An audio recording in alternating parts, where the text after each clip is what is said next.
lorsqu'on vient en live et puis on met la musique pour attendre que les autres viennent, c'est pas parce que nous voulons copier les autres.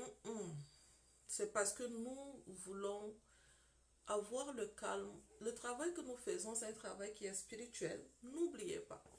N'oubliez pas. Nous avons toujours besoin que l'Esprit de Dieu, la Bible dit, il siège au milieu de la louange et l'adoration. Sans la louange, moi, je suis fade. Sans la louange, je ne suis pas dans mon... je ne me ressens pas dans mon milieu à moi. Or, je sais que mon milieu à moi, il siège au milieu de la louange et l'adoration et je dois être dans la louange et l'adoration. Alors, pour celles qui ne me connaissent pas, je suis Béatrice Infeni. Je suis auteure, je suis conférencière, je suis motivatrice. Et, dans le domaine du mariage, relation de couple. Mais pas n'importe quel mariage, pas n'importe quelle relation de couple. Amener Dieu à se glorifier dans la vie de ses enfants. Je crois au mariage. Je crois que c'est lui qui l'a créé. Je crois qu'il mérite une vie de qualité de ses enfants. Je crois qu'il mérite que notre vie le glorifie. C'est simplement ça. Je crois qu'il ne mérite pas une vie de désordre. Il mérite de siéger là où il y a la paix. Le jardin d'Éden, c'est la place où Dieu vivait. C'est la place où a commencé l'institution maritale. Je crois encore que le jardin d'Éden, pour Dieu, le jardin d'Éden existe encore. Et le problème, j'ai l'impression que mon internet est en train de volume. Je dois crier aussi à haute voix. Je n'ai pas mon micro. Mon micro était cassé. Donc, je cherche la solution pour un autre micro. Alors, je vais parler à haute voix. Nina me dit volume. Donc, je vais parler à haute voix. Je crois, et j'y crois, et je crois encore, que nous méritons, chacune de nous, nous méritons une place de paix. Dans l'institution de Dieu, chaque enfant de Dieu mérite une place de paix. Nombreuses d'entre nous, le choix a été mal fait. Même si nous ne les reconnaissons pas, il est temps que nous reconnaissons nos fautes. Quand la faute a été avouée, la gloire de Dieu se manifeste dans nos faiblesses. Lorsque la faute n'est pas avouée, on fait semblant. J'ai eu à vous dire ici, j'ai beaucoup vécu avec le semblant. Ça ne donne pas. L'ennemi se nourrit du mensonge. Et lorsque tu n'es pas véridique, lorsque tu n'es pas authentique, l'ennemi se nourrit de nos mensonges. Et donc moi, il se nourrissait dans ma maison de mes mensonges. Je n'étais pas véridique. Et du coup, j'en ai souffert. Je n'étais pas véridique. Non seulement je n'étais pas véridique, je n'étais pas authentique. Je n'étais pas soumise à l'autorité. Il se glorifiait de ma faiblesse. Alors, c'était une décision pour moi de parler aux femmes. Aujourd'hui, c'est un thème qui est très intéressant. Les relations extra-conjugales. Vous savez, très souvent, quand je parle de certaines situations, ce n'est pas parce que j'ai envie de parler.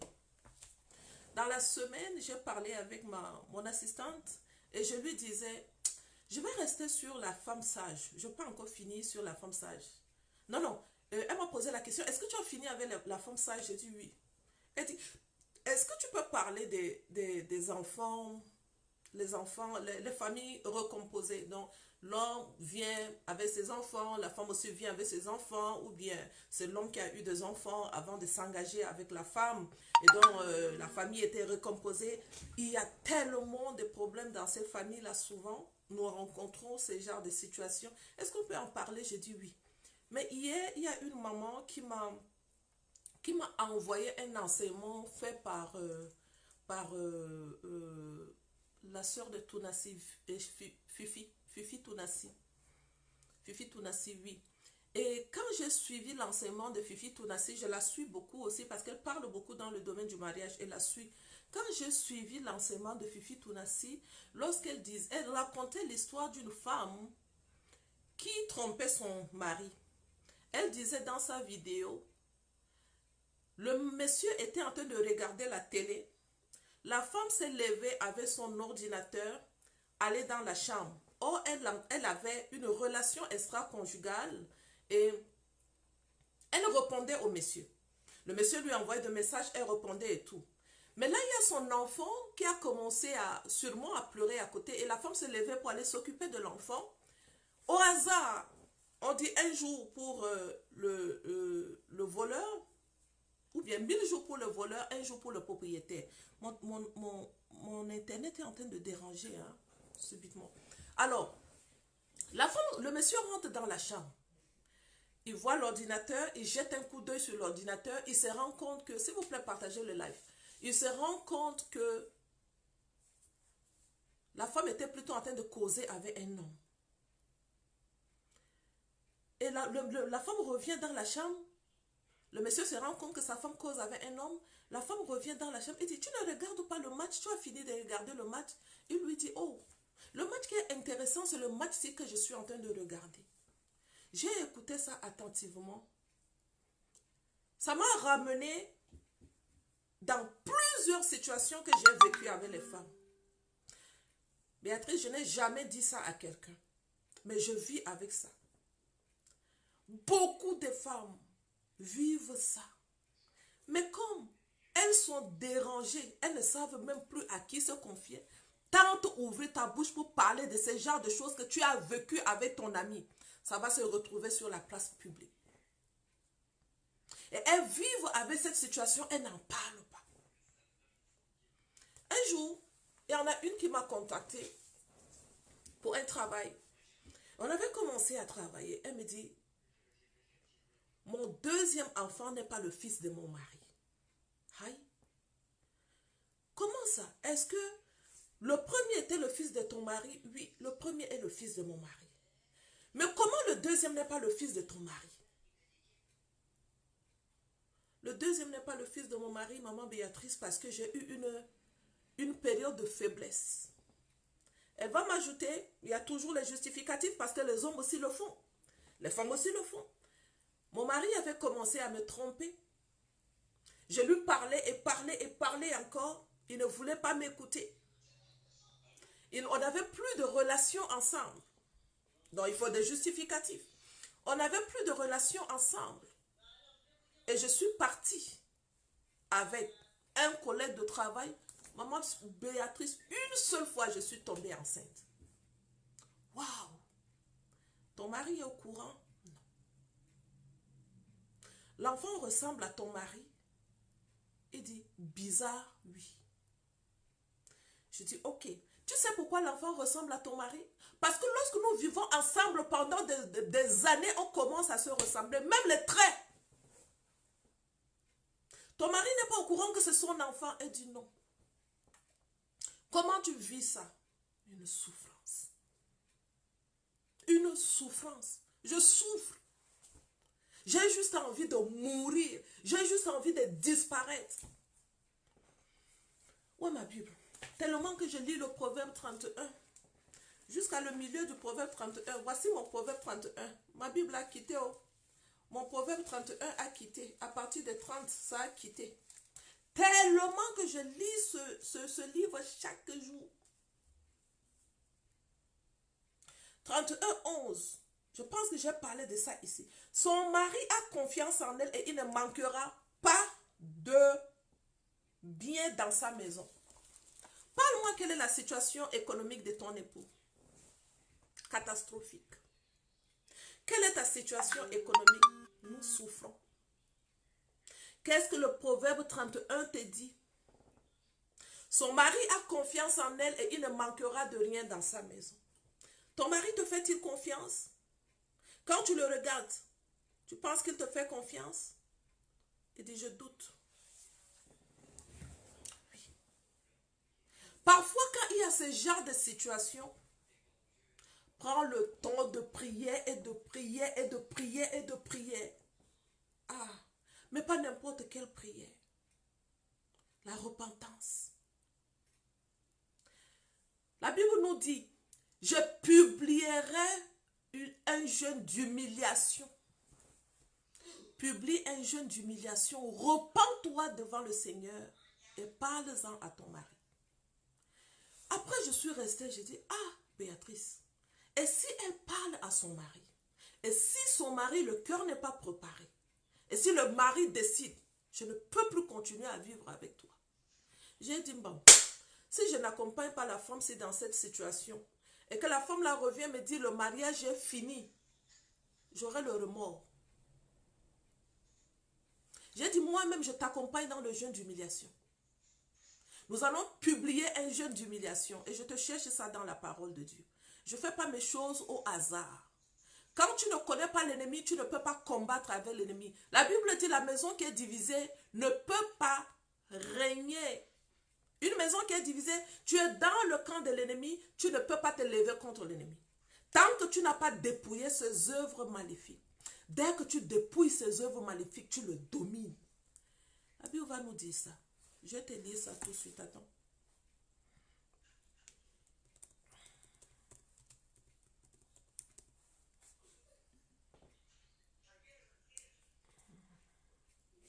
Je cherche ça sur mon ordinateur. Esdras 8, 21, 23. Je publierai un jeûne d'humiliation devant le Seigneur. Qu'est-ce qu'il a été dit? Publier solennellement un jeûne d'humiliation. Quand tu publies un jeûne d'humiliation, c'est pour dire à Satan, tu vas échouer. Quand tu n'as pas publié, tu lui dis, je m'en vais en guerre contre toi, mais je ne sais pas si je vais remporter. Quand tu publies un jeûne d'humiliation, tu lui dis, je vais m'humilier devant mon Père. Avec les armes nécessaires, je m'en vais pour aller détruire tes armes enflammées contre moi. Nous avons pris le temps. Jeûner. Je le mets sous le jeûne. Travaille. Voici ça. Fais comme ça. Fais ceci. Fais cela. Elle me dit, Béatrice, si je m'en vais, je lui demande pardon. Et qu'il me dit que c'est terminé, j'ai dit loseuse. Si tu penses à ça, alors ne le fais pas. Parce que si tu penses que tu vas te repentir pour cette situation et que ton mari va te mettre dehors, tu ne vas pas gagner la bataille. Il faut que tu vas avec la foi. Il dit, vois avec la foi que tu as. Quel est le niveau de ta foi et à quel niveau? C'est quoi que tu as? Quelle est la foi? Elle dit, je crois. Je dis non. Travaillons encore sur la foi avant de s'engager dans ça. On s'est encore remis à travailler sur la foi. Lire les passages bibliques sur la foi. Faire les études bibliques sur la foi. Elle a travaillé sa foi. Allons. Merci beaucoup, Coach Agathe. Est-ce que tu penses, j'ai dit, si tu n'as pas de foi, on ne peut pas s'engager. Repartons encore, nous avons republié une jeûne d'humiliation devant le Seigneur. Tu es prêt, tu peux parler avec ton mari? Oui. Tu es prête? Elle dit oui. Est-ce que tu crois que ton mariage va se détruire? Elle dit maintenant, je ne crois pas. J'ai dit d'accord. Si tu crois que ton mariage ne va pas te détruire parce que le père du mensonge sera détruit à ce niveau. La Bible dit 7 fois le juste tombe, 7 fois il se relève. Tu as publié le jeûne d'humiliation devant le Seigneur pour t'humilier. Il ne va pas t'abandonner. Vas-y. Elle a pris un temps avec son époux. Préparé son époux. Devenu tellement gentil. Mais son mari avait commencé à remarquer quelque chose. Il y a quelque chose qui ne va pas. Est-ce que tu es bien? Elle dit non, je ne suis pas bien. Mais parle-moi. Je vais te parler. Laisse-moi d'abord. Un jour, la décision a été prise. Elle a ouvert la bouche. Je fais quelque chose de très mal contre toi. J'ai été infidèle. Son mari dit, infidèle? Il dit oui, j'ai été infidèle. Quand? Il y a de cela 7 ans. Et tu ne m'as jamais dit. Il dit non. Son mari dit, parle, je t'écoute. Elle a commencé à dépouiller. Elle a tout dit. Elle a dit à son mari, notre deuxième enfant n'est pas ton bébé. Crise cardiaque. Le monsieur n'arrive pas. L'air, il n'arrive pas. Il était dépassé. Dépassé. La femme court aux toilettes, elle m'appelle et dit, maman Béatrice, c'est comme si mon mari va finir. Je dis, mets-toi dans la prière. Commence à prier. Tu pries le Dieu vivant. Elle a prié, prié. Elle parle à son mari. Son mari est revenu. Son mari dit, est-ce que tu dis la vérité? Elle dit oui, je dis la vérité. Mais je le dis parce que je veux le pardon. je ne peux plus continuer à vivre avec ce mensonge. Son mari, on dit, 1 jour pour le voleur, 10 jours pour le propriétaire. Pendant ce moment que elle était tombée enceinte, elle a fait un enfant. Pendant ce moment de dépendante, que son mari aussi parti, relation extra-conjugale, lui aussi, il a fait 2 enfants là-bas dehors.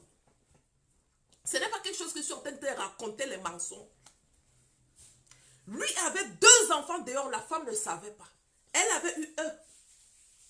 Les 2 étaient dans le mariage.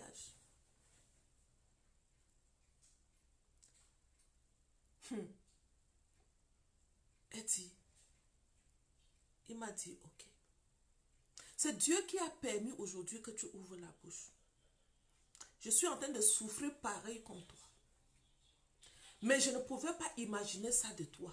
Vous voyez comment les hommes sont? Pour nous, ils n'imaginent pas. Pour nous, une femme qui tombe dans les relations extra-conjugales, ton mari n'imagine pas ça de ta bouche. Mais lui, il est dedans. Son mari lui dit, je suis tombée, j'ai 2 enfants de mères différentes. Elle pleure, elle roule par terre, elle roule. Je lui ai dit, accorde le pardon le plus tôt possible. Accorde le pardon. Parce que là, vous devez vous pardonner. Elle m'appelle. Le mari parle, elle parle, je parle. Le mari parle, elle parle, je parle. Le mari parle, elle parle. Nous avons dépouillé l'ennemi ce jour. Nous avons arrangé la situation de ce mariage. Aujourd'hui, ils sont repartis ensemble comme si rien ne se passe. Ils se sont pardonnés. Le monsieur a accepté son enfant. Elle aussi, elle a accepté les enfants du monsieur. Ils sont revenus. Ils sont en France. Ce que je suis en train de vous raconter, ils sont là. Ils sont en France. Donc, je reviens pour te dire, il peut arriver parfois que tu tombes dans ce genre de situation. Attention que tu ne vives pas avec les mensonges. Bête, tu te dépouilles, tu dis la vérité. Ça, ce n'est un seul cas que je vous dis. Plusieurs femmes m'ont déjà confié ça. Des enfants qui sont dans le mariage et qui ne sont pas leurs enfants. Qui ne sont pas les enfants de leur mari. Pourquoi? Parce que les femmes vivent dans le mariage avec un plan B. Pourquoi? Parce que les femmes vivent dans le mariage. Toi-même, tu sais, tu étais tombé. Relation extra-conjugale. Parce que la convoitise de la chair est là. Tu es marié. Tu regardes dehors. Tu regardes quoi dehors? Parce que pour l'autre là-bas dehors est plus bon que pour toi ici à la maison. Parce que les mensonges que l'ennemi te fait voir, que ton mari qui est ici à la maison n'est pas ça. Et que c'est ça qui va commencer à ce que tu regardes au dehors. Tu penses que ce qui est au dehors est plus bon que ce que tu as ici à la maison. Pourquoi tu ne prends pas soin pour que pour toi soit bon aussi comme celui qui est dehors? À cause de l'argent. Des femmes qui sont dans le mariage, mais qui ont double vie. On ne tente pas l'ennemi. Et tu lui donnes avec la main gauche, il reprend avec la main droite. Il a failli reprendre le foyer de cette dame. Si ce n'était pas qu'elle avait une personne qui l'avait accompagnée dans le processus. Combien des années? 7 ans en train de vivre avec le mensonge. Tu vois l'enfant, tu vois que ce n'est pas l'enfant de ton mari. Tu n'arrives pas à lui dire la vérité. Lui aussi, il a fait pareil dehors. Pour lui, c'est 2 enfants au dehors. Tout dernièrement, ici à Montréal, il y a une femme qui m'a raconté l'histoire de sa sœur. J'ai dit, mais comment les gens font des choses comme ça? Tu ne comprends pas. Un homme qui est marié à sa femme depuis des années, le monsieur a 3 enfants. Quand il vivait dans le mariage avec une femme, avec sa femme. Relation extra-conjugale, 3 enfants qui sont sortis de ce mariage dehors. Et ce sont des mariages chrétiens. Le monsieur prie, la femme prie. Nous nous moquons de qui? Et c'est ce que nous faisons toujours. Toi-même, et j'ai l'habitude de vous parler ça très souvent. Tu ne parles pas avec ton mari. Et tu pries plus que tout le monde. Ce matin, je parlais avec une femme. Je lui dis, quel est le temps que tu médites la parole de Dieu? Elle me dit, à vrai dire, je ne médite pas. Ok. Quel est le temps que tu pries? Tu pries à quel moment? Le matin quand je me lève à 6 heures. Ok. À 6 heures, tu te lèves. Combien de temps tu prends dans la prière? 1 heure. Je dis, ah! 1 heure de temps dans la prière. Tu es pasteur? Tu es pasteur? Hein? C'est quoi? Ok, tu as 1 heure du temps dans la prière. Tu parles de quoi à ton Dieu? Elle lui dit tout. Tout. Mais si tu rentres dans sa prière, ça sera les prières. Donne-moi, bénis-moi, aide-moi, occupe-toi de mes enfants, occupe-toi de mon mari, veille sur mon travail, change mon mari. Ça sera. Ça là, tu passes 1 heure du temps en train de parler à Dieu. Dieu te parle pendant combien de temps dedans? Parce que je te pose la question, combien de temps tu médites la parole de Dieu? Tu me dis, non, il n'y a pas, je n'ai pas le temps pour méditer la parole. Mais tu me dis, tu parles à Dieu seulement pendant 1 heure. Qu'est-ce que tu dis à Dieu? Raconte. Elle dit, tu parles. Le temps que Dieu te parle est où ici? Méditer la parole de Dieu, c'est écouter Dieu te parler. Tu n'écoutes pas Dieu te parler. Tu es venu, tu as parlé, et puis tu as fini, tu as dit Amen, tu t'es levé, tu es parti. Tu ne l'as même pas écouté. Et ces erreurs-là, plusieurs d'entre nous les faisons. Tu pries beaucoup, tu n'écoutes pas la parole de Dieu qui va te donner. Il dit, ma parole est une lumière sur ton sentier. La parole qui va t'éclairer pour te dire, mets pas ton pied ici, mets ton pied à gauche, va à droite, fais ceci comme ça, ne fais pas ceci. Tu ne lis pas. Donc c'est toi seulement qui... Imagine, tu veux parler à ton papa qui t'a accouché. Chaque jour, tu viens, tu lui dis, papa, donne-moi ceci. Et quand même, je vous ai déjà dit, on ne sait même pas l'appeler papa. Jésus-Christ vient nous apprendre. Il dit, lorsque vous priez, dites, Père, notre Père qui est au ciel. Une seule prière que Jésus-Christ nous a appris. On ne veut pas ça. On ne connaît pas le notre Père. On dépose ça de côté. Maintenant, tu vas commencer directement. Il te dit que ton règne vienne. Tu ne connais pas appeler le règne de Dieu. Il dit que ta volonté soit faite. Tu ne connais pas appeler la volonté de Dieu dans tout ce que tu fais. Il te dit, donne-moi le pain quotidien. Ton pain quotidien, c'est quoi? Tu ne connais même pas le pain quotidien que tu veux demander à Dieu. C'est toi seulement qui viens, tu lui parles, tu parles. Et tu lui dis, papa, donne-moi ceci. Et on l'appelle même Dieu. Dieu, avec son nom. Dieu, donne-moi ceci, donne-moi cela, donne-moi cela. Et quand tu as fini de lui dire pour toi, oui, on le magnifie. Tu es bon.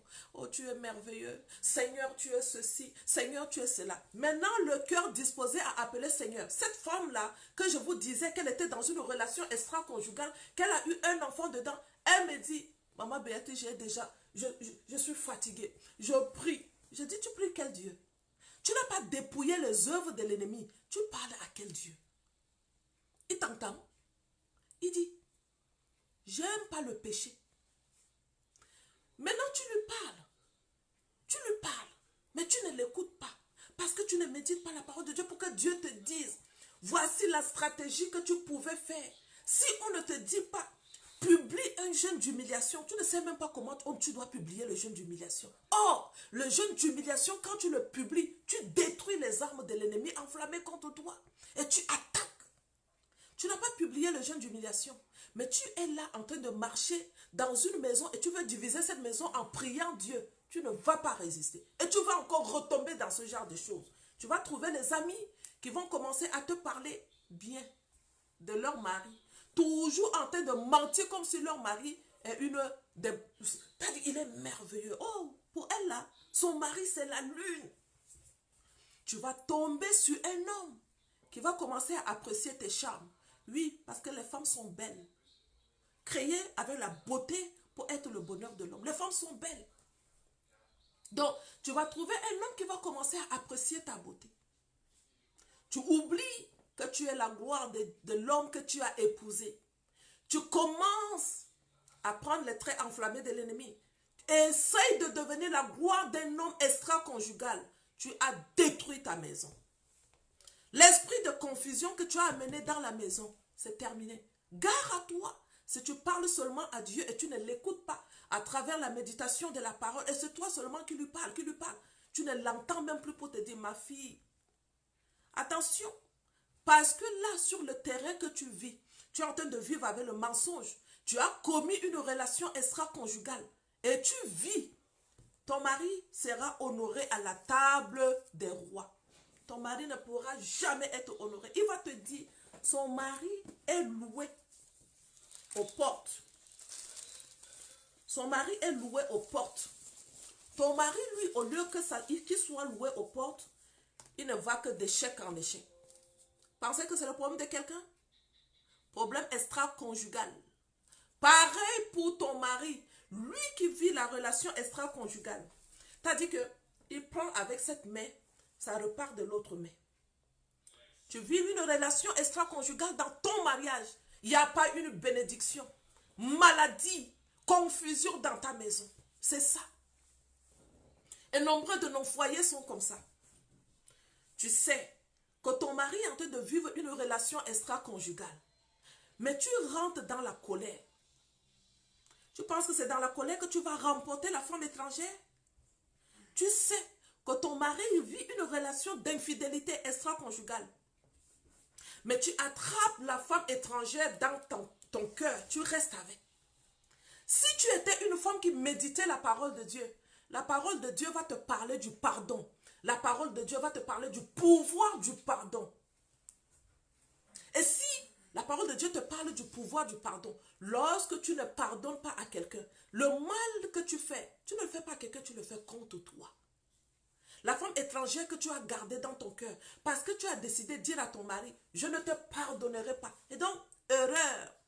Tu refuses d'être maintenant sous son autorité. Pourquoi? Parce que c'est un homme infidèle. Tu oublies, dans le domaine du mariage, la notion d'unité qui te donne l'autorisation de foudroyer. Parce qu'il dit, vous allez dominer. Tu oublies de prendre cette arme pour pouvoir dominer contre Satan et dire, Satan, je pense que tu es connecté à ma maison en passant par mon mari. Tu ne peux pas dominer sur moi. Tu ne peux pas dominer sur moi. Donc quand il est en train de revenir à la maison, au lieu que toi, tu te lèves comme une femme qui est assise sur la puissance dominatrice du pardon. Non. Toi, tu vas commencer avec la colère. Toi, tu vas commencer avec les cris. Toi, tu vas commencer avec les boudages. Et tu penses que tu vas remporter. On ne remporte pas contre le mal. Une maison qui est divisée contre elle ne peut pas tenir. La relation extra-conjugale se conjugue par le mot pardon. Je dis, la relation extra-conjugale, si vous voulez dominer sur ce péché-là, pardon. Accordez-vous le pardon. Commence à lui dire, donne-moi ta main.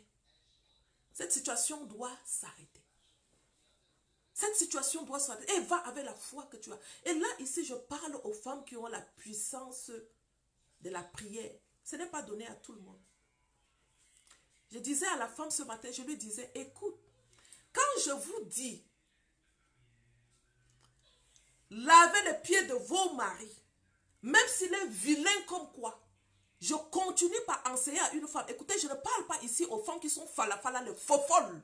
Je parle votre temps parce que vous n'avez rien compris de l'humilité. Et vous allez souffrir dedans. D'accord? Je parle ici aux femmes qui ont un modèle, Christ. La Bible dit, il s'est levé pour laver les pieds de ses disciples. Vous pensez ce qu'il nous a enseigné en lavant les pieds de ses disciples? Vous pensez c'est quoi?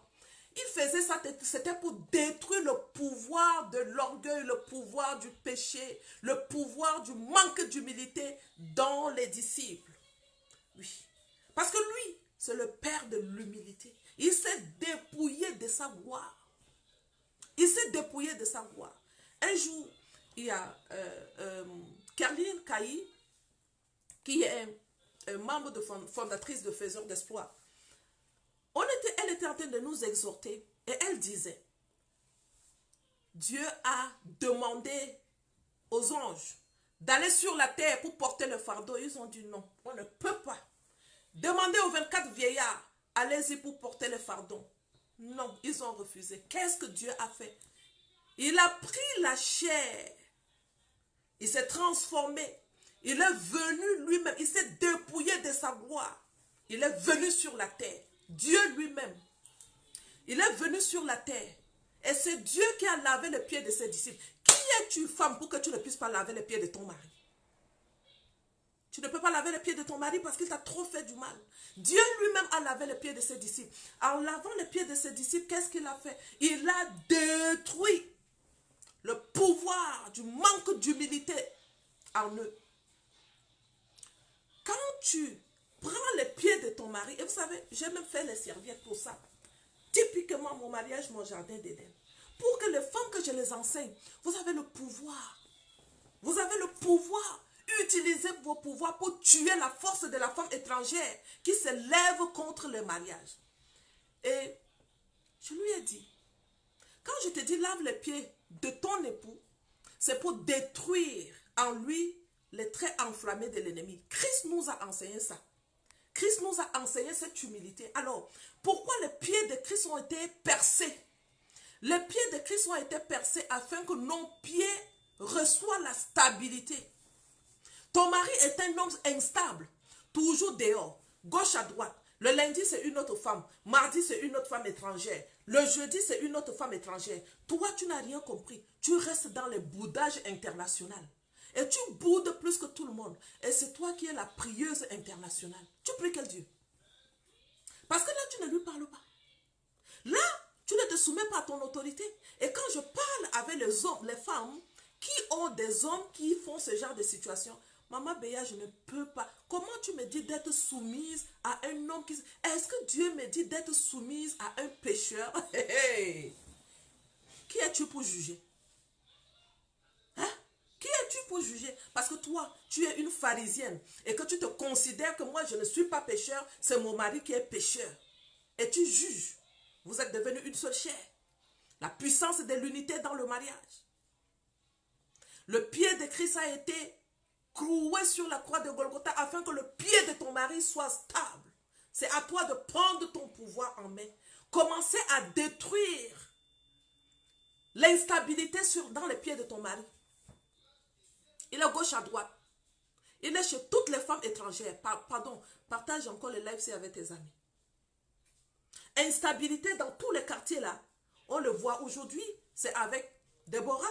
Le lendemain, c'est avec Marthe. Après-demain, oh mon Dieu, pourquoi le nom de ma soeur Marthe est venu dans ma bouche? Hein? Le lendemain, c'est avec Sophie. Oh mon Dieu, le nom de Sophie, ma fille Sophie, pourquoi ton nom? Ok, donnez-moi le nom que je ne connais pas. Anyway, d'accord? Le seul monsieur là, il est sur toutes ces femmes. Qu'est-ce qui va les ramener dans la maison? Si Sophie est une femme qui ne réussit pas, échec. Échec. Et donc, quand ton mari n'est plus dans sa vie, elle sort avec un autre homme. Donc, son âme se connecte avec une personne, 2 personnes, 3 personnes. Ça veut dire, elle a l'âme de plusieurs personnes qui sont attachées en elle. Et donc, ton mari est parti chercher l'âme de ces personnes qui sont connectées à l'âme de Sophie pour venir attacher à ton âme ici à la maison. Et tu penses que c'est avec la colère que tu vas détruire ça? Tu ne peux pas. Tu penses que c'est avec le manque de pardon que tu vas détruire ça? Tu ne peux pas. Tu ne peux pas. Bêta, va avec la foi. Bêta, va avec l'Esprit de Dieu. Bêta, va avec l'humilité. En t'humiliant malgré qu'il est en train de te faire du mal. En t'humiliant malgré qu'il est dans les relations extra-conjugales. Ne commence pas avec la colère. Ne commence pas avec les pleurs. Les pleurs, je vous ai dit, quand vous pleurez, c'est que vous dites, Jésus-Christ, ta souffrance sur la croix ne m'a rien fait. Tu es venu mourir pour moi, mais tu ne m'as rien fait. C'est pour cela que je continue à souffrir. Non, pleurs, c'est ça que ça dit à Dieu. Je pleurais beaucoup dans ma vie. Pleurais et pleurais et pleurais encore. Un jour, le Saint-Esprit m'a interpellé. Qu'en fais-tu de la souffrance de Christ sur la croix de Golgotha pour toi? Mon Dieu. En vérité, et il a raison. Christ a souffert afin que je ne souffre pas. Christ a été humilié afin que je ne sois pas humilié. Donc l'humiliation des relations extra-conjugales n'est pas ma part. Boum, je le mets dehors. Christ a souffert, il a été abandonné afin que je ne sois pas abandonné. Donc je ne ressens pas le signe de l'abandon. Pourquoi? Parce qu'il a ressenti le signe de l'abandon jusqu'à il a crié. Il dit, Père, pourquoi m'as-tu abandonné? Il a demandé à son père, pourquoi m'as-tu abandonné? Et les anges sont venus pour le consoler. Oui, il y a un ange qui doit me consoler. Pourquoi dans ma souffrance, je saisis la main de mon mari pour lui parler beaucoup? Pourquoi dans ma souffrance, je ne saisis pas la souffrance de Christ qui parle en ma faveur? Pourquoi dans la souffrance de la relation d'infidélité de mon mari, pourquoi dans cette situation de relation d'infidélité, pourquoi je saisis la main de mon mari en pleurant? Pourquoi je ne saisis pas la main de Christ en faveur de mon mari pour intercéder pour lui? Pourquoi? Parce que le plan de l'ennemi, c'est ça. Que ton mari tombe dedans et que toi-même, un jour, j'étais en vacances dans mon pays, je suis venue pour chercher les yaourts. Et je prenais le yaourt, mais je trouvais que le yaourt là, était tellement cher. Et j'ai commencé à comparer les prix des yaourts avec les yaourts que j'achetais au Canada. Et je dis, ah, comment je vais prendre seulement 6 yaourts? J'ai 4 enfants. Je prends 6 yaourts qui me fait 5600. Non, c'est 4 yaourts qui me fait 5600 pour 4 enfants. Pourquoi je n'achète pas le lait pour aller faire mon yaourt à la maison? Et j'étais en train de réfléchir, j'avais le yaourt en main. Et moi, quand je réfléchis, je ferme souvent les yeux. J'étais là comme ça, je réfléchissais. Est-ce que c'est pas mieux que j'achète le lait et puis je viens, je fais mon lait caillé à la maison au lieu de mettre 5600 sur 4 yaourts? Il y a un monsieur qui est venu. Bonjour, belle dame. J'ai ouvert les yeux et je lui ai dit, oui, je reconnais que je suis une très belle dame. Et j'ai souri. Bonjour, est-ce que je peux vous aider? J'ai dit, non, pas besoin. Comment allez-vous? Je ne vous ai jamais vu ici. Et bizarre, quand on vient de l'étranger, c'est comme si les gens de l'Afrique la savent qu'on vient de l'étranger. Vrai ou faux? C'est comme s'ils savent.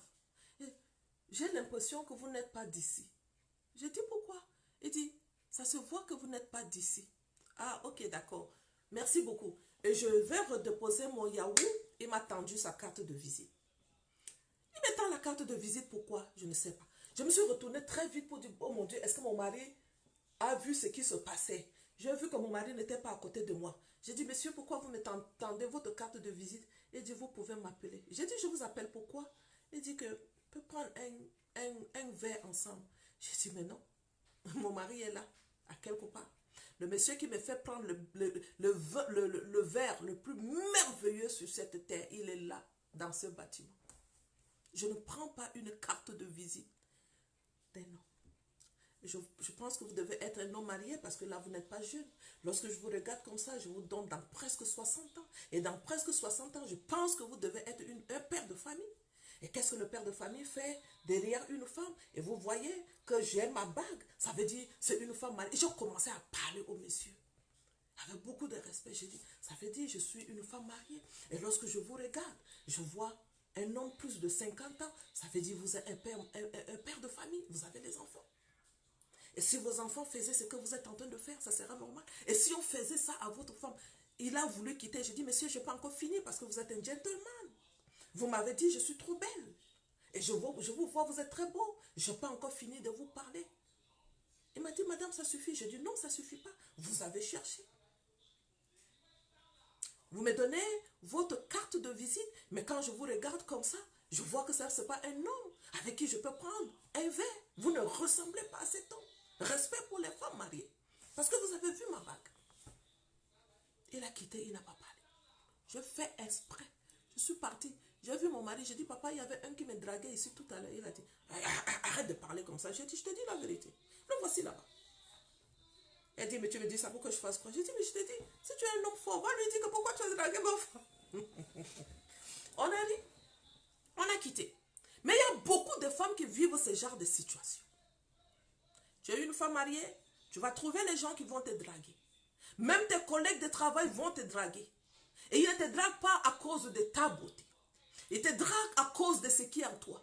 Ils te draguent si tu es une femme puissante, on ressent ta puissance. On veut détruire ta puissance. Tu es en mission dans le mariage. Tu es en mission de protection. Tu es dans une institution qui appartient à Dieu.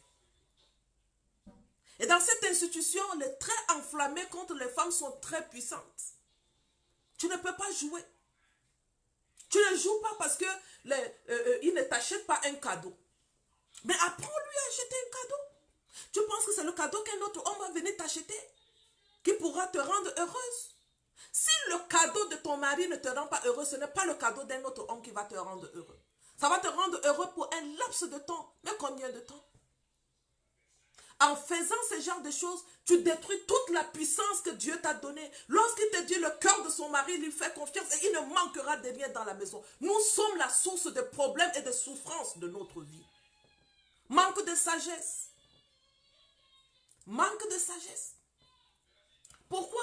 Parce qu'il t'a trompé, il faut que toi aussi, tu commences à regarder ailleurs. Et je vous assure, plusieurs femmes que je coach, si je prends 10 femmes, 4 ont trompé leur mari. Oui. Et lorsque je suis en confiance avec les femmes, je leur dis que s'il te plaît, libère ton cœur. Si tu veux un nouveau départ, surtout dans la formation, c'est 3 jours 3 jours, je l'ai appelé Challenge 3R. 3 jours pour réparer, reconstruire et rebâtir. Dans le Challenge 3R, tellement que les femmes me confient des choses là-bas. Parce que là-bas, je commence à dire, s'il te plaît, le Challenge 3R, c'est restaurer, rebâtir et reconstruire. Dans le Challenge 3R, dépouille-moi ton cœur. Dans le Challenge 3R, dis tout à Dieu. Tu dois connaître comment prier. Quel est le style de prière que tu fais souvent? C'est le style de prière que je vois les femmes faire ici. La prière de pharisien. Prier parce que son mari n'est pas... Pour elle, c'est que je suis trop bien. Il faut que Dieu change mon mari. Une prière de loseuse. Une prière... S'il te plaît, partage encore le live-ci. Partage, ça va aider quelqu'un. Une prière d'une femme qui n'a rien compris de l'unité dans le mariage. Qu'en fais-tu de l'unité? Quand il te dit, vous deviendrez une seule chair. À travers la relation sexuelle, vous devenez une seule chair. Qu'en fais-tu de ça? Cette unité te donne le pouvoir de la transformation de ton mari. Si tu es une femme qui comprend les choses spirituelles, ça te donne le pouvoir de détruire une femme étrangère. Un jour, je priais pour mon époux lorsqu'il devait voyager. J'ai commencé à prier et je parlais même sur sa partie intime. Et je disais, lorsque ta partie intime sera en contact avec une autre femme, cette femme sera foudroyée. Cette femme ne pourra pas résister devant ma puissance de prière. Devant ma puissance de la frappe, cette femme ne pourra pas résister. C'est moi, quand je vais écouter que mon mari est tombé, c'est moi qui va commencer à pleurer. Pff, jamais. Péché, tu n'as pas le pouvoir sur ma maison. Péché, tu n'as pas le pouvoir sur ma maison. Hey, la puissance du pardon. Chérie, je te pardonne et le plus tôt possible.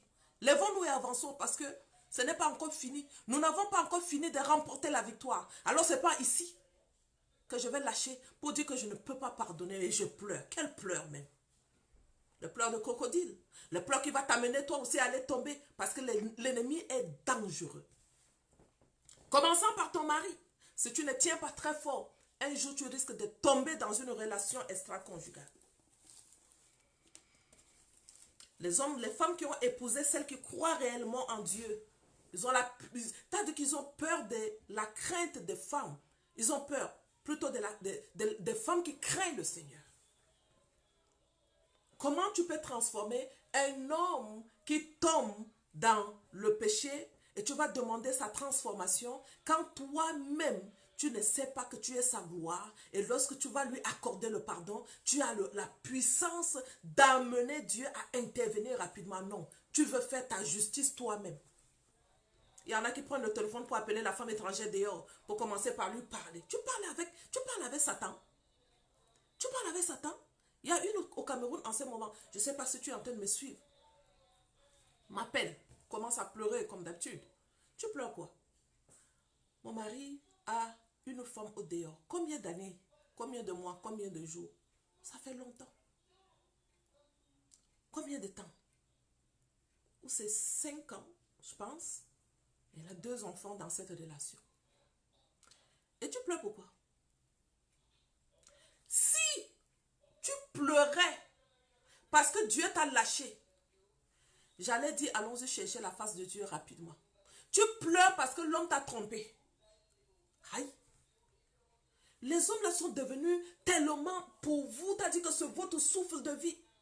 Tu n'as pas parlé avec Dieu. Ça ne te dérange pas. 1 jour, 2 jours.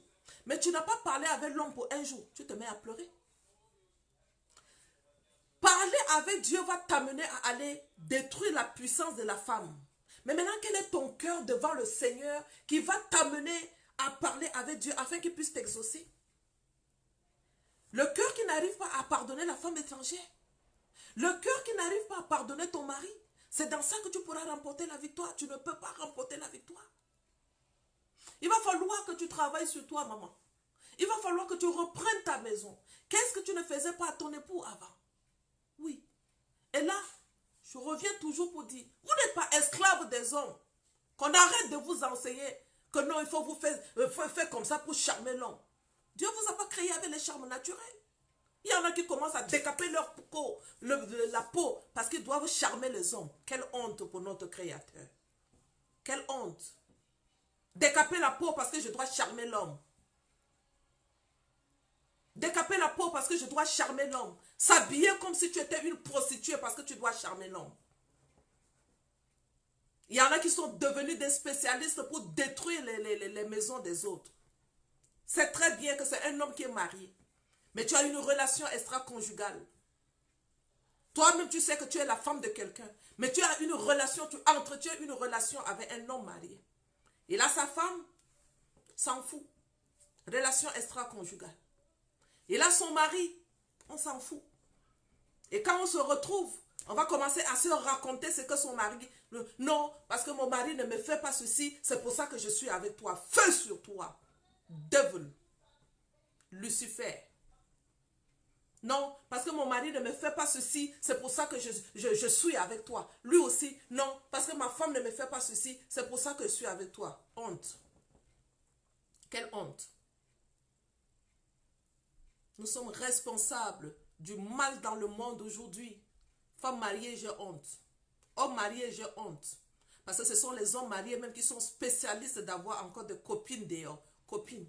Et toi-même qui n'es pas encore marié, ta spécialité de ça. Mais je vais juste te dire, l'amour peut te surprendre sur ça, dans ça. Et le chemin qui t'attend, c'est le chemin de l'enfer. Parce que l'enfer existe réel et vrai. Oui.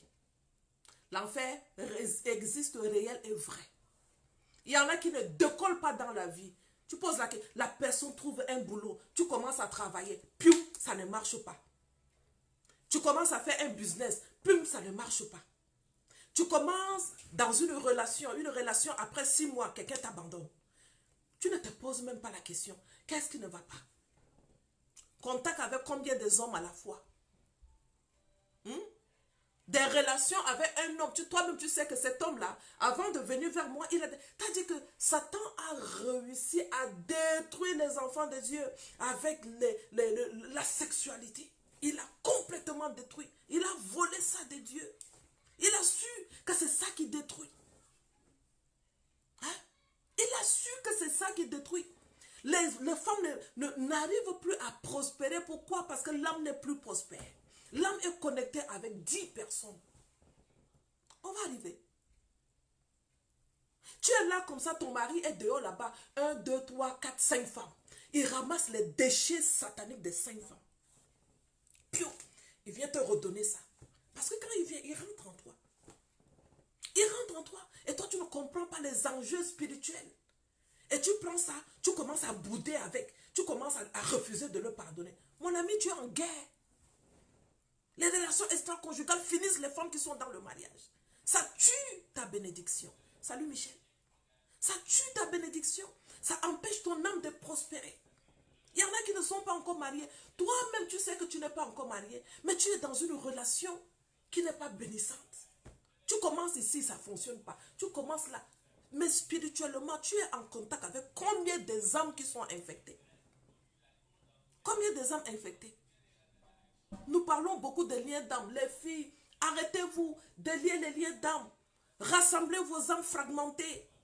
Rassemblez à la seule place. Restez tranquille pour que votre homme puisse vous localiser. Non. Tu as vécu une relation avec un homme. Toi-même, tu sais que c'était un homme marié. Tu as vécu avec ça. Pour te marier, tu rencontres un jeune garçon qui vient pour t'épouser. Tu ne délies pas les liens d'âme que tu as tissés avec un homme marié. Et tu rentres dans le mariage avec le nouveau mari. Cet homme-là, c'est un homme qui était comment? Un homme colérique? Un homme méchant avec sa femme? Sache que ce que tu as pris en toi, tu vas redonner à ton mari, même si c'est un homme qui est bien. Vous deviendrez une seule chair. N'est-ce pas, tu as ramassé les déchets d'un homme marié? C'est ça que tu vas redonner ces déchets à ton mari. Il rentre ta vie. Un homme qui n'était pas colérique, il commence à ne plus t'aimer.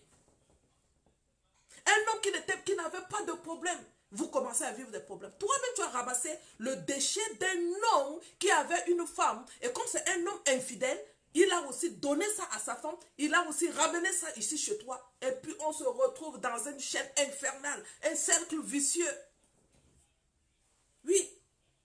Un cercle vicieux.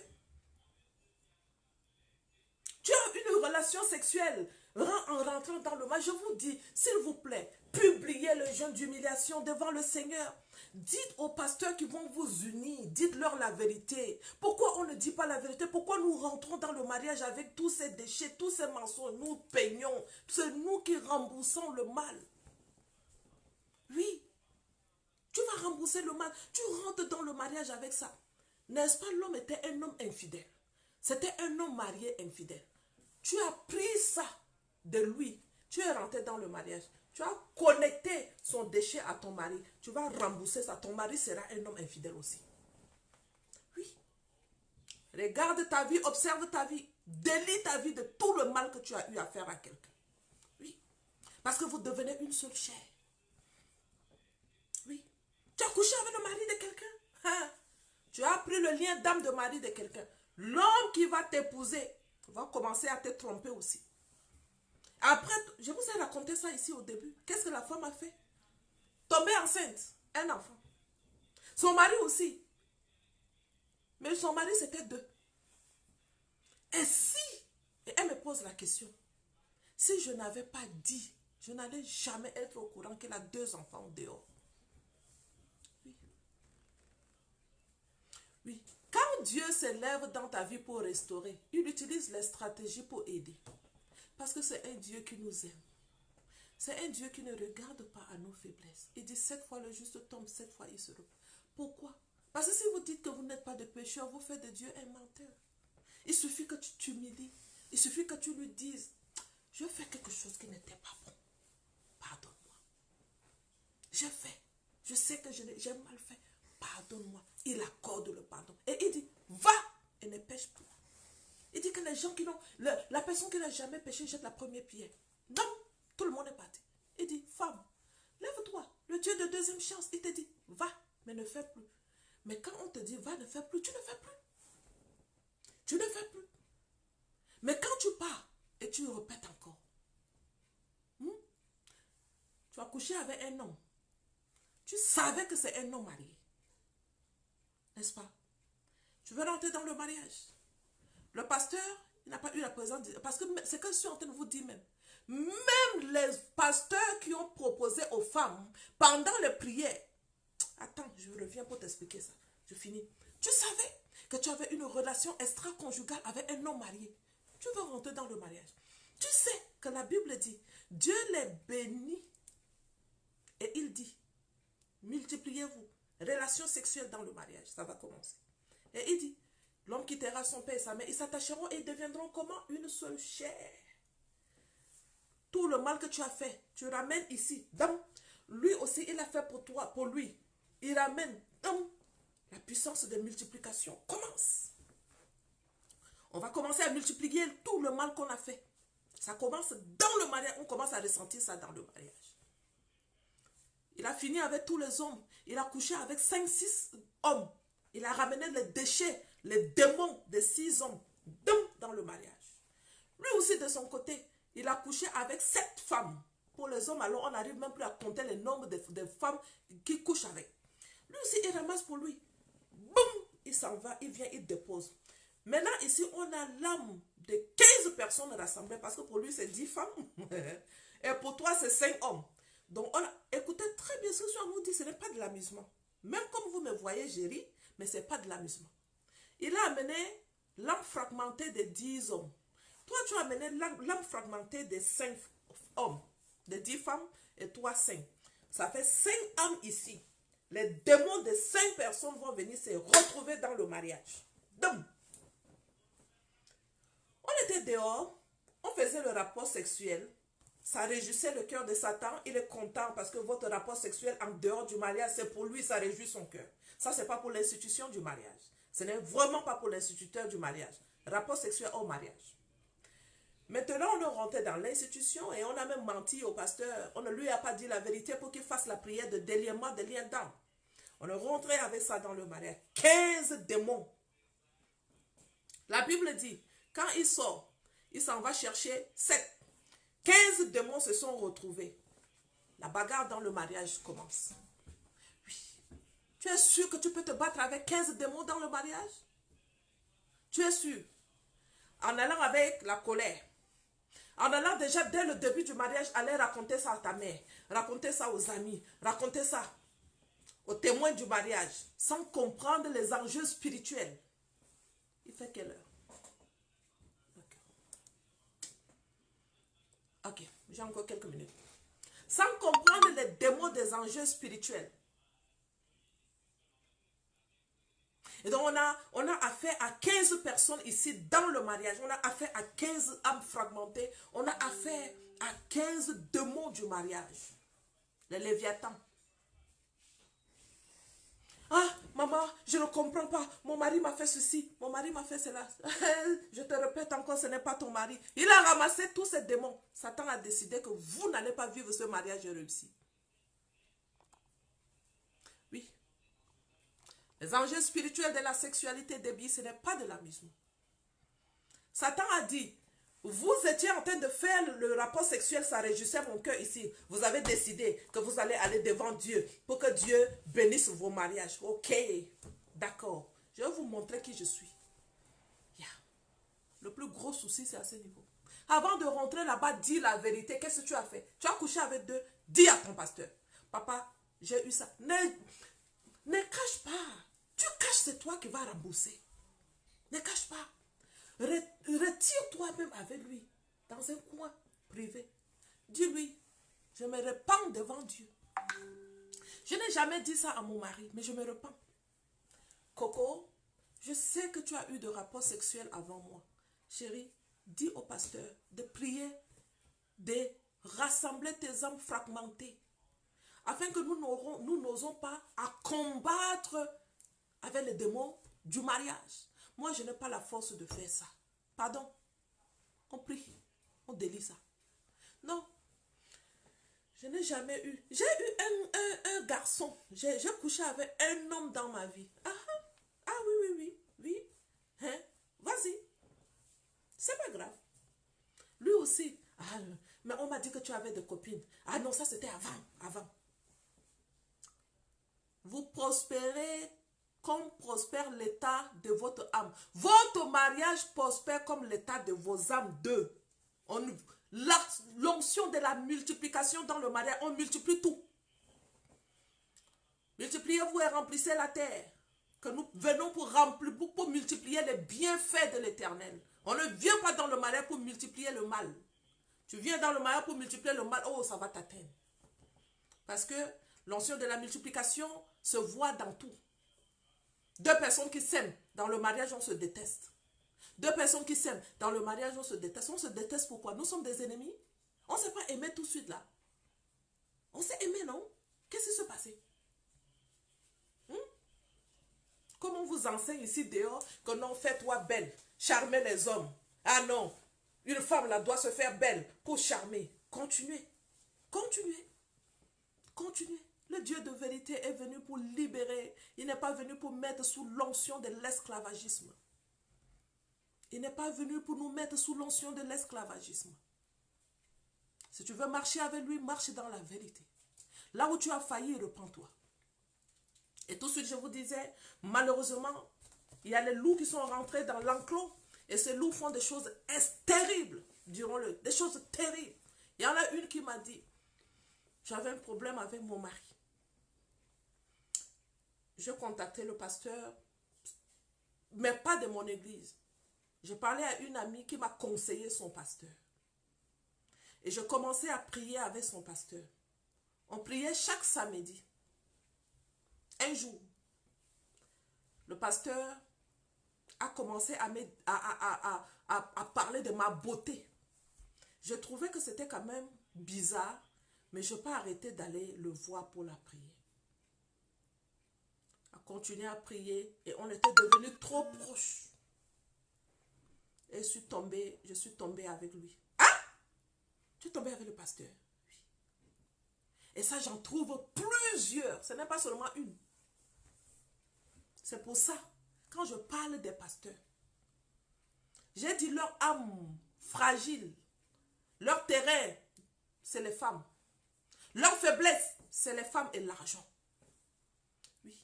Et vous devez le savoir. Vous, les femmes, vous devez savoir que vous êtes les maillons faibles pour les pasteurs. Oui. On n'a pas le droit de les clouer. On a le droit de veiller sur les pasteurs et de prier pour les pasteurs. Oui. J'en parle, mais je prie beaucoup pour les pasteurs. Beaucoup. J'ai un jour dans la semaine que je prie pour les pasteurs à travers la terre. Oui.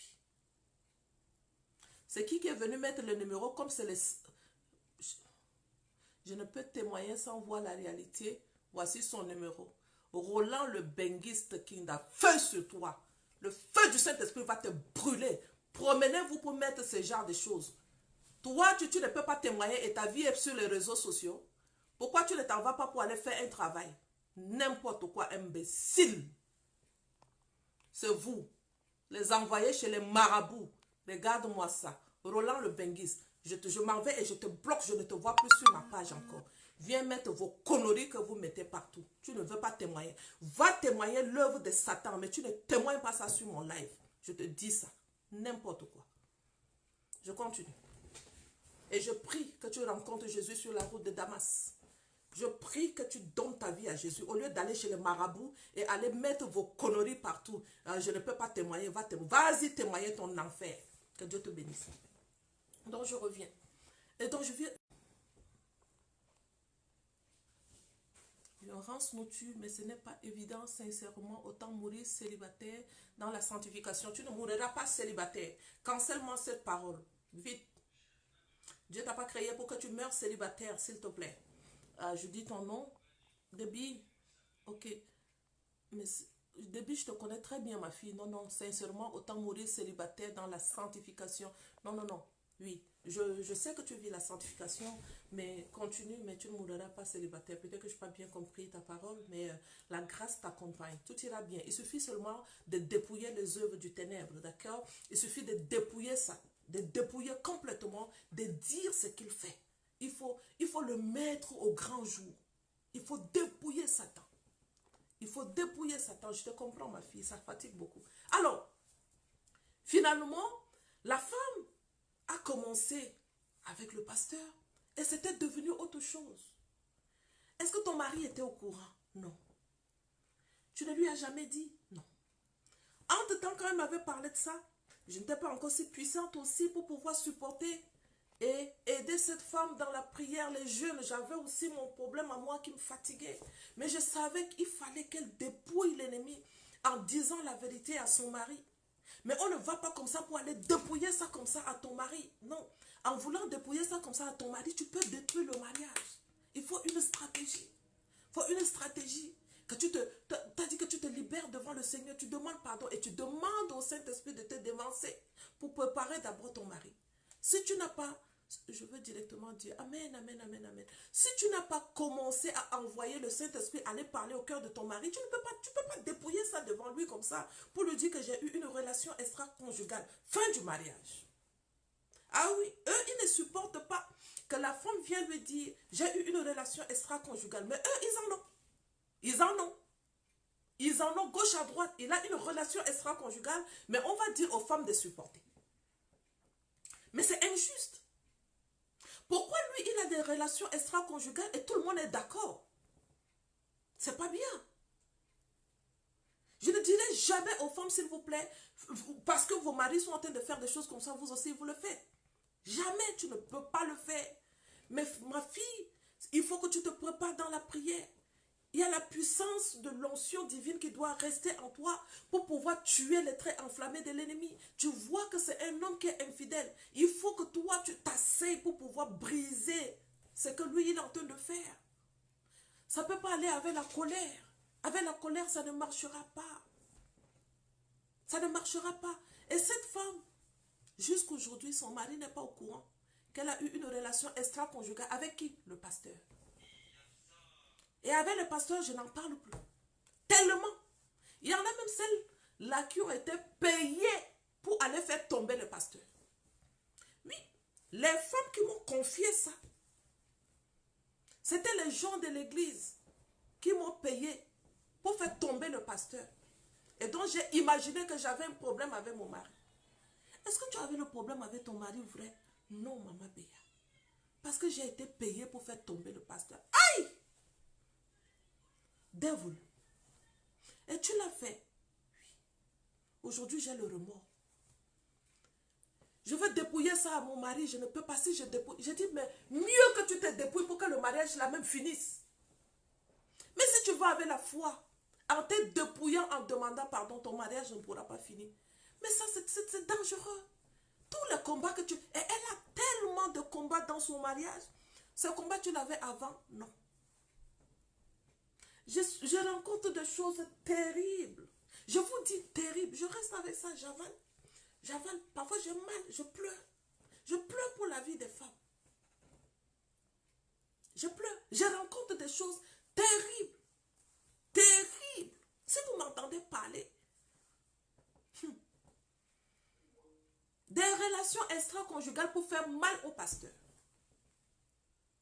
Des relations extra-conjugales parce que je ne suis pas, je suis pas sexuellement satisfaite dans le mariage.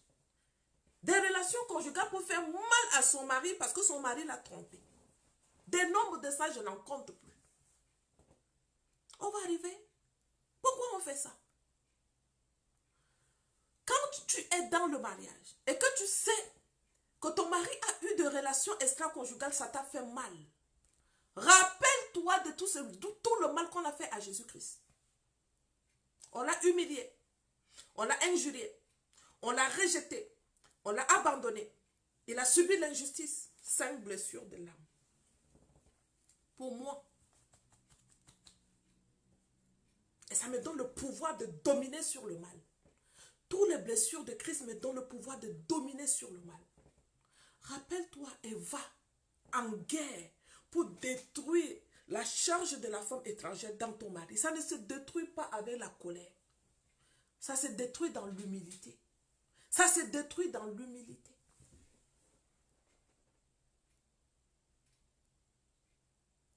C'est tout ce que je peux vous dire. Parce que il faut savoir le plan B que tu utilises. Dans le cas où ça ne marche pas, je peux avoir un petit ami de côté. C'est un plan qui te détruit. C'est un plan qui détruit ta vie. Tu ne pourras jamais prospérer. C'est un plan. Tu as dit que ça là, ça ne détruit pas seulement la vie de ton mari, mais ça détruit ta vie. Son mari sera loué à la table. Et à la fin de cela, la Bible va te dire, attends, je te lis ça, comme ma Bible là.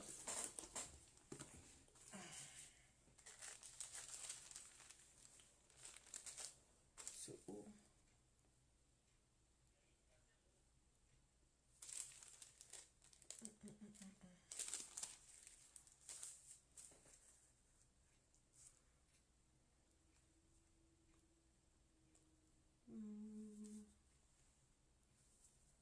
Et dit, son mari est connu aux portes de la ville car il siège avec les responsables du pays. 31, 23, Proverbe. Son mari est connu aux portes de la ville. Le porte de la ville, c'est quoi? C'est le porte que Satan a voulu saisir. Quand ton mari est en train de passer, Satan sent. Ça, c'est la femme, c'est le mari de la femme puissante qui est en train de passer. Et il le laisse passer. Tout le monde le reconnaît. La puissance spirituelle reconnaît son mari. Mais toi, comment on va reconnaître ton mari quand toi aussi tu es tombé dedans? Il est dans la relation extra-conjugale, toi aussi tu tombes dans la relation extra-conjugale. Comment on pourra reconnaître ton mari? Quand on ne reconnaît pas la puissance de la femme à travers son mari, la finalité pour toi ne donne pas la gloire à Dieu. Je te conseille de pardonner le plus tôt possible. Je te conseille de libérer ton cœur. Je te conseille dans l'humilité de reprendre ce que Jésus-Christ a fait avec les disciples. En lavant les pieds de ton mari, tu appelles la stabilité du sang de Jésus versé sous ses pieds pour la stabilité des pieds de ton mari. Ne parle pas le langage de féminisme. C'est pourquoi il ne me fait pas, moi aussi je ne fais pas. C'est ce que tu es en train de faire. Tu as un modèle Christ. Et le modèle de Christ lave les pieds des disciples. Le modèle de Christ, c'est le modèle de la femme sage. Elle considère ce que Christ a fait pour les pieds de son époux. Et quand elle prend les pieds de son époux comme ça pour pouvoir laver, elle déclare la puissance de la stabilité de son foyer. En injectant le sang de Christ sur les pieds de son époux. Elle appelle la puissance de la stabilité. La stabilité de ton foyer se repose sur la stabilité des pieds de Christ crucifié sur la croix de Golgotha afin que toi tu aies la stabilité.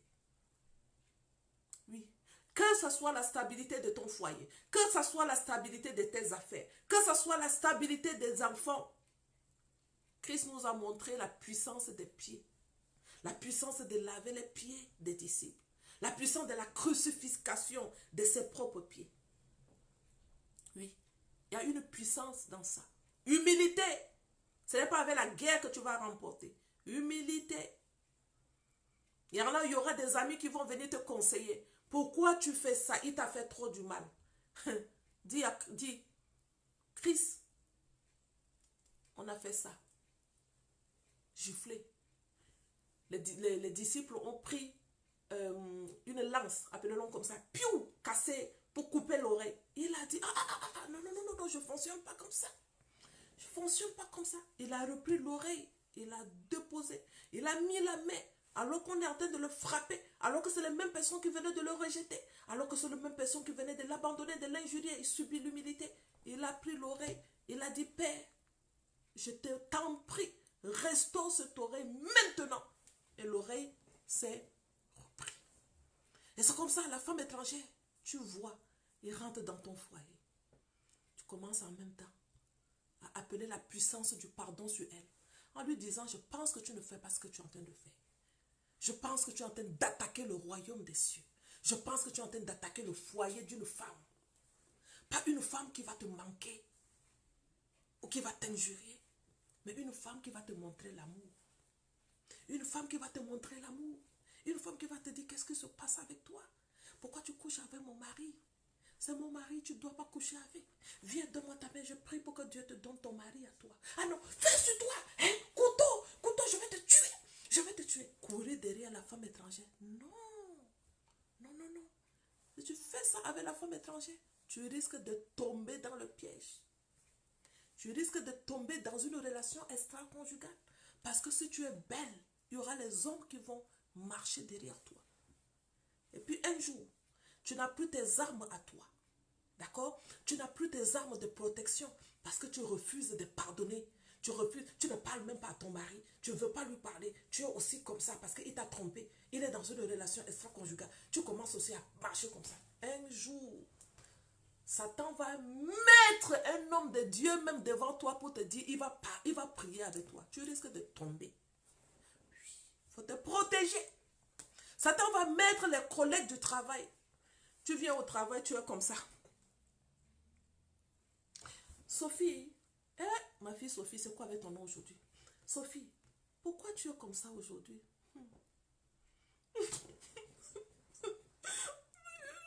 Je n'en peux plus. Hier nuit, il n'est pas rentré à la maison. Hein? Ton mari encore? Oui, mon mari. Hier, il n'est pas rentré à la maison. Oh, cette affaire, ça va finir comme... Viens dans ma main. Viens dans ma main. Il te prend. Commence à te... Et ça va là-bas jusqu'à là. Ne pleure pas, ça va aller. Ça monte là jusqu'à là. Ne pleure pas, ça va aller. Ça monte là jusqu'à là. Ça appuie jusqu'en bas. Ça appuie. Après, tu dis, non, je suis une femme mariée. Tu ne fais pas ça, s'il te plaît. Ah, toi aussi, tu ne peux pas profiter de ma faiblesse. Et puis quoi? Qu'est-ce que lui, il fait comme ça? Tu ne vois pas que lui aussi, il couche avec les femmes. Et puis tu es là. Quel est le moment que lui, il vient pour coucher? Toi aussi, tu n'as pas un corps. Pourquoi toi aussi, tu ne satisfais pas pour toi?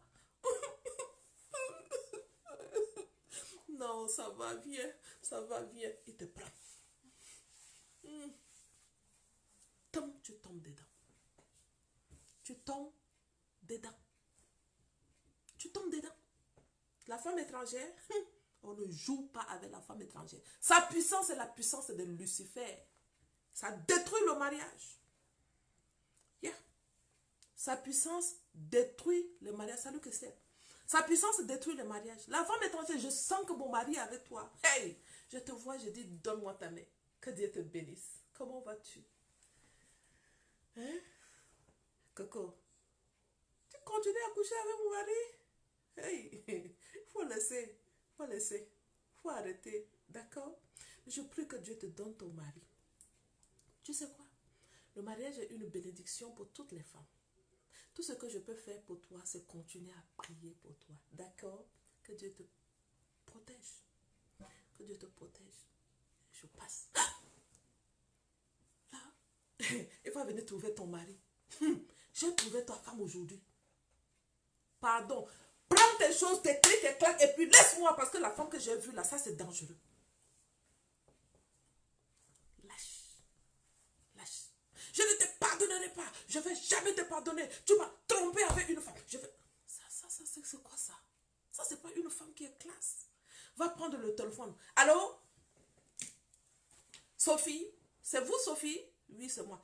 Je t'appelle pour te dire, arrête de sortir avec mon mari. C'est la dernière fois. Si tu continues à sortir avec mon mari, je vais te tuer. Tu es qui pour tuer quelqu'un? Tu es qui pour tuer? Hein?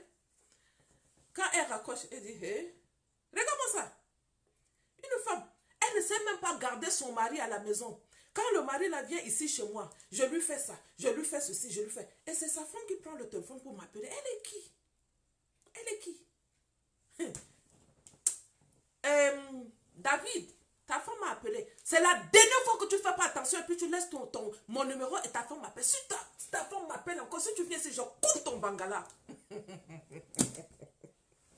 Ah, Coco, s'il te plaît. Elle t'a appelé? Oui!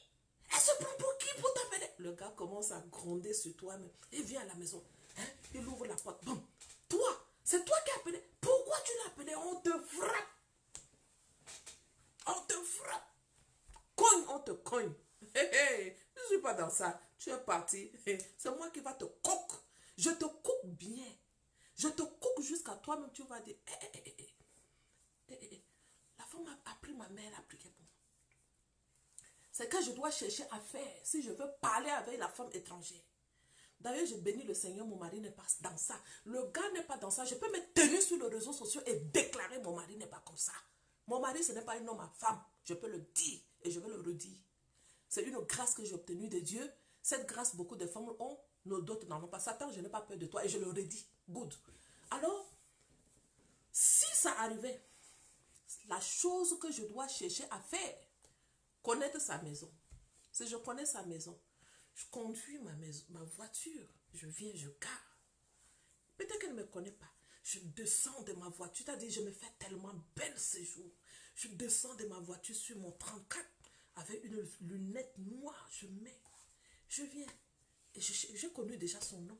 Je lui dis, bonjour mademoiselle Sophie. Sophie, oh Sophie. Bonjour mademoiselle Sophie, ça va? Oui, ça va. Ok. Je suis la femme de Jean. Hein? Jean, mon mari, que vous essayez de sortir avec lui. C'est pas grave. Ça peut arriver à tout le monde. Mais je veux juste venir, je veux prier avec toi. Je pense que tu mérites plus qu'aller avec un mari de quelqu'un. Je pense. Je pense que si tu vas avec lui, ça veut dire il y a une faiblesse à quelque part. Et cette faiblesse, on peut le combler à travers la prière. Je commence à l'enseigner. On peut combler cette faiblesse. On peut combler parce que tu mérites plus, beaucoup plus d'amour d'un homme spécialement fait pour toi. Pas mon mari. Mon mari me donne déjà tout l'amour. Il va te donner le mien. Alors, donne-moi ta main, nous allons prier. Tu es une belle femme, tu es merveilleuse. Alors, je t'aime très fort. Donne-moi ta main, on va prier. Je prie. Je décharge une prière forte. Je décharge une prière forte. Je décharge la puissance de Dieu, la manifestation de la gloire, de la localisation. Yes. Je décharge. Et je lui dis que Dieu te bénisse. Si mon mari revient vers toi, dis-lui que nous devons prier pour sauver notre vie. Je ne peux pas continuer dans le péché. D'accord? C'est tout ce que je peux te demander. La femme là aura peur. Maman, la femme, la prière, c'est que j'ai entendu, je ne peux pas m'amuser dans ce genre de situation. Je ne peux pas, moi. Si l'homme la vient, même si je n'étais pas une femme de prière avant, la prière que je veux bombarder ce jour, la femme là va dire, je ne peux pas. Mais regardez comment les femmes de Dieu se comportent. Ce sont les filles de Dieu qui prennent le téléphone pour appeler une femme étrangère, pour lui dire, lâche mon mari. Tu ne sais pas que tu es en guerre? Tu ne sais pas que tu es en guerre? Ce n'est pas contre la chair et le sang. C'est contre les principautés et les dominations. Et c'est contre les principautés et les dominations qu'on se comporte comme ça. Les principautés et les dominations, tu te comportes comme ça. Mon ami, je pense que tu dois t'inscrire à la formation Mon mariage, mon jardin d'Éden pour que je te forme. Début 1er décembre. Parce que vous devez vous faire former. Il y en a parmi vous là qui ne connaissent rien des choses spirituelles. Il y en a parmi vous qui ne connaissent rien des choses spirituelles. Hier, j'ai pris mon cahier de proclamation, 200 proclamations. Et j'étais en train de prier pour mon mari. Je fais beaucoup de prières de proclamation. Et je priais. Je proclame selon Psaume 91, 16, que l'Éternel me rassasie de longs jours et il me fera voir mon salut au nom de Jésus. Je déclare que mon Dieu fait de moi un sujet de bénédiction. Il envoie sur moi et ma maison des pluies de bénédiction. Et ma vie et ma maison sont l'expression d'une inondation continuelle de bénédictions divines. Je déclare comme la femme du proverbe 31, j'accomplis mon travail avec joie, continuellement avec joie. Et je sais le Seigneur à travers ma vie dans mon mariage. Je proclame que ma famille, nous soignons nos attitudes, nos postures. Je déclare que je suis une personne diligente. J'accomplis avec faveur un travail excellent au nom de Jésus. Ça, c'est dans le cahier 200 proclamations. Et j'étais en train de lire ces proclamations. Je dis, quand je leur dis, acheter le cahier 200 proclamations, ça coûte 15 €. Ils vont aller acheter les perruques. Mais ils ne savent pas faire les prières de déclaration. Je proclame que je n'ai pas la parure extérieure qui consiste à avoir les cheveux tressés, les ornements d'or et les habits. Mais j'ai la pureté incorruptible. J'ai un esprit doux et paisible qui est un grand prix devant mon Dieu au nom de Jésus. Yes. Je proclame comme Sarah qui appelait son mari Seigneur dans 1 Pierre 3, j'appelle mon mari Seigneur et je lui suis soumise. Je lui fais du bien chaque jour. Je suis une femme exemplaire. Yes. Une mère de la nation. Yes. That's me. I am. Yes. Mon mari est assis à la table du roi. Au nom de Jésus. Quand je commence à parler ces choses sur mon mari, toi la femme étrangère, tu vas venir faire quoi chez moi? Hein? Je proclame et je déclare, je donne le décret, je dis, je déclare que je suis la femme du proverbe 31. Je fais du bien à mon mari chaque jour. Je ne lui fais jamais du mal. Je travaille d'une main joyeuse. Je me lève lorsqu'il fait nuit et je donne de la nourriture à ma maison et des tâches à mes servantes. Oui, je n'ai pas de servantes, mais j'ai des anges qui sont mes servants. J'ai les anges. Je déclare que mon mari est considéré aux portes. Lorsqu'il siège avec les anciens du pays, il est un homme écouté. Oui. Toi, tu es là. Tu te bagarres avec la femme étrangère. 15 €. Achète ça. 15 €. Voici l'autre. Ça, c'est... Lui, il est puissant. Il est très puissant. Ça, ici, c'est... en fait, ça, c'est... on m'a fait ça pour que je vois est-ce que c'est ce que je veux. Mais attends, je vais te prendre celle-là. L'autre, c'était... Voici ça. Donc, ce livre-là, tu dois l'avoir. La sagesse divine conseille à une femme de se taire, de laisser son mari faire. Il s'agira pour elle de prier pour lui dans le silence. D'accord?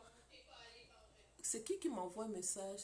Mais comment on réagit si malgré la douceur avec laquelle on parle, la voix elle demeure agressive? Tu laisses. Tu laisses. Toi, tu connais ta puissance. Tu connais ta puissance. Si elle réagit avec l'agressivité, tu souris simplement, tu la laisses. Quelques jours plus tard, rebelote. Si ton mari continue, rebelote. Quand ton mari va venir, ah, ta femme est venue. Pourquoi tu es venu là-bas? Tu le regardes, tu ne dis pas. Tu ne réponds pas. On ne répond pas comme ça. Il ne faut pas répondre. Ah, pourquoi tu es allé chez lui? Tranquille, tu ne réponds pas. Bonjour. Pourquoi tu es allé? Pourquoi tu... Oh, bonjour bébé, comment vas-tu?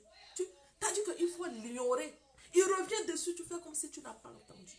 Le soir, tu mets de l'eau dans un bassin, mets de l'huile d'olive, mets le sel. Détruis les pieds de ton mari pour que ça ne reconnaisse pas le chemin de la femme étrangère. D'accord? Notre rôle en tant que femme, c'est de nous tenir dans la prière. Quand on se sent que l'époux va à la dérive, ce que je remarquais, c'est que certaines femmes font, j'en faisais partie, mais je suis délivrée par la grâce de Dieu. Maintenant qu'il m'a ouvert les yeux et qu'il m'a fait comprendre un certain nombre de choses, sont bloquées dans leur tête et ne comprennent pas où mon... Oh mon Dieu, je suis perdue. Mes yeux ne voient pas. Il y a comme tout un raisonnement des forteresses qui les empêche de mieux cerner les songes, mais aussi ce qui contribue à ces blocages, c'est qu'elles ont été mises sur un trône, soit par le diable, soit par leur entourage, à travers certaines de leurs paroles et des paroles qu'ils ont reçues. Car Satan s'élève sur un trône pour arracher la place de Dieu. C'est donc un problème d'orgueil, c'est un orgueil peut-être intellectuel. Ben, ça, c'est dans le livre sur la soumission. Je n'arrive pas à lire, c'est un peu plus petit pour moi, je n'ai pas mes lunettes. Donc, tu peux acheter ton livre tranquillement et tu le lis. Lui, il est à 20 €. Tu peux l'acheter et lire. D'accord? On fait comme ça. Nous commençons la formation MML, je pense le 2. La formation MML, c'est le premier. La formation MMGE, c'est le 2 du mois de décembre. Ça sera la dernière formation avec un prix réduit comme ce que nous faisons actuellement. Au mois de janvier, toutes nos formations seront multipliées par 2. Yes. Pourquoi? Parce que nous allons faire les coffrets des formations. Donc, quand tu t'inscris à la formation à partir du mois de février, tu auras le livre-ci gratuit. Tu auras 200 proclamations qui seront ensemble données à une femme dans la formation MMJE. Et la formation MML continue à recevoir le cahier de prière, continue à recevoir le journal de gratitude, dont les prix de la formation ne seront pris au prix actuel. Et aussi, les femmes qui seront en formation à partir du mois de janvier, vous avez droit à ça. Vous avez droit à ça. 3 gratuits. Vous avez droit aux serviettes. C'est un coffret que nous faisons. Vous avez droit à ça. Mon mariage, mon jardin d'Éden. Ça, c'est appelé la visibilité. Quand tu appelles mon mariage, mon jardin d'Éden, tu vas aux toilettes et serviettes. Mon mariage, mon jardin d'Éden, tu vois. Mon mariage, mon jardin d'Éden. Tes yeux voient et tu fais vraiment de ton mariage ton jardin d'Éden. Donc, ça sera des coffrets. Et malheureusement, le prix de formation que nous avons pour l'année 2020, à partir de 2021, double. Nous avons déjà formé assez de femmes, beaucoup de femmes qui ont été formées et nous ne pouvons plus continuer avec ce prix dérisoire que nous donnons en ce moment. J'ai quand même fait ma preuve. J'ai déjà fait ce que je devais faire.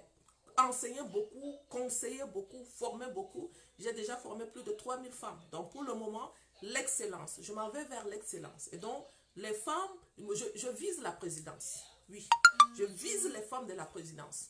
Oui, et Dieu va m'amener à ça.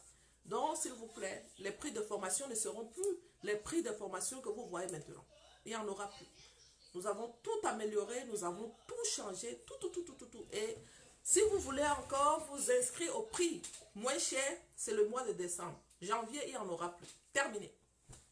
Terminé. Que Dieu vous bénisse. Ce fut un plaisir pour moi. C'était Béatrice Infenet. Je suis conférencière, je suis auteure, je suis une motivatrice qui aide les femmes à réussir dans le domaine marital. J'ai déjà réussi par la grâce de Dieu à restaurer assez de mariages. Je fais ma preuve, c'est la grâce de Dieu et nous continuons cette bataille. Le samedi, j'étais dans une famille, j'ai tapé 5 heures du temps en train de résoudre un problème de famille et nous avons réussi.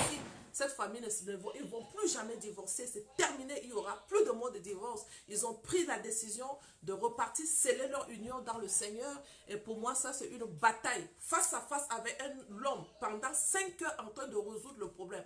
Satan, tu vois Satan en face, il te dit que lâche ce mariage. Tu vois Dieu dire, vas-y, je suis avec toi. C'est déjà remporté, la victoire est assurée. Le rideau des temples est déjà déchiré. Jésus a remporté la victoire sur ce mariage. Le mariage est déjà restauré. Je dis, waouh, c'est déjà terminé. Je n'ai plus de combat ici. Et Dieu a combattu ce combat. La famille est revenue ensemble. Ils vont repartir à l'église. Il n'y avait pas encore eu de mariage à l'église, mais là, le monsieur a décidé, je dois aller marier ma femme à l'église. Pour moi, c'est une victoire. Victoire dans le sang de Jésus. Victoire dans le sang de Jésus. Donc, merci beaucoup. Alors, oula, je suis en retard. Je suis en retard. Mais avant de partir, je dois chanter la chanson de Rose. Celle qui aime danser avec moi. Vous savez que j'aime danser, non? Je dois danser la chanson de Rose. Et puis je vous laisse. D'accord? Je vous mets ça. La chanson de Rose qu'on danse souvent, c'est quelle chanson déjà? S'il vous plaît. Parce que j'étais très content. Quand je vous ai raconté l'histoire de cette famille qui a été réconciliée le samedi, j'ai encore chanté du pep. Donc comme j'ai mon pep, c'est très bon. D'accord? L'autorité. Rose a sorti un nouveau album. Et je vous assure, son album est très puissant. Et là, j'arrive au Cameroun. Le monsieur là, je l'ai rencontré.